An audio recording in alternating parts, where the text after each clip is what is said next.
కూటమి నేతలు తమ రాజకీయాల కోసం పేద ప్రజల మీద కక్ష తీసుకునే పనులు చేస్తున్నారు. పెన్షన్ రాకుండా అడ్డుకుంటున్నారు. జగన్ పేదల వైపు ఉంటే చంద్రబాబు, పవన్ కళ్యాణ్ పెత్తందారుల వైపు ఉన్నారు. పెన్షన్ల కోసం పేదలు ఇప్పుడు పడిగాపులు కాయాల్సి వస్తుంది.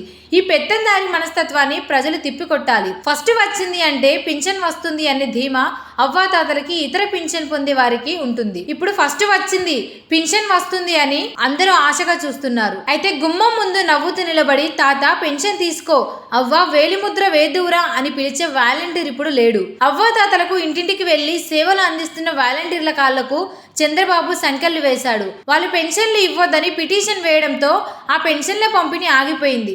దీంతో పెన్షనర్లకు నిరాశ మిగిలింది. చంద్రబాబు కుట్ర వల్ల వారికి ఫస్ట్ తేదీన రావాల్సిన పెన్షన్ డబ్బులు చేతిలో పడలేదు.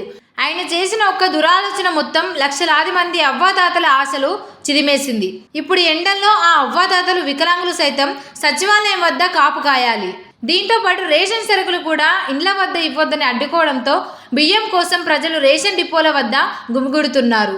నిన్నటి వరకు గుమ్మం ముందుకు పెన్షన్లు, బియ్యం, పప్పులు వచ్చేవని, ఇప్పుడు చంద్రబాబు చేసిన కుట్రలకు తాము ఇబ్బందుల పాలవుతున్నామని లక్షలాది మంది ప్రజలు తిట్లు అందుకున్నారు.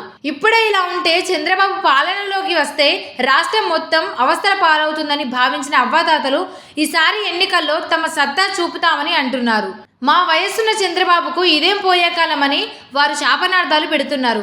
ఇలా పింఛన్లు ఆపితే వారికి వచ్చేది ఏంటి, ఎందుకు మా నోటికాడు కూడు కొడుతున్నారు అని వారు ఆవేదన చెందుతున్నారు. ఇప్పటి వరకు వాలంటీర్లే పెన్షన్ ఇచ్చారు, అప్పుడు రాని ఇబ్బంది ఇప్పుడు ఎందుకు?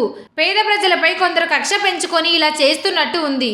దీని వలన 3 నెలల పాటు పెన్షన్ లబ్ధిదారులకు ఇబ్బందులు తప్పవు. పెన్షన్లు ఇవ్వనివ్వకుండా చంద్రబాబు అడ్డుకున్నారు. ఇటువంటి చర్యలు సరికాదు. దీనిపై ఎన్నికల కమిషన్ పునఃసమీక్ష చేయాల్సిన అవసరం ఉంది. పేదలకు పెన్షన్లు రాకుండా చేస్తున్న వారికి ప్రజలే బుద్ధి చెబుతారు.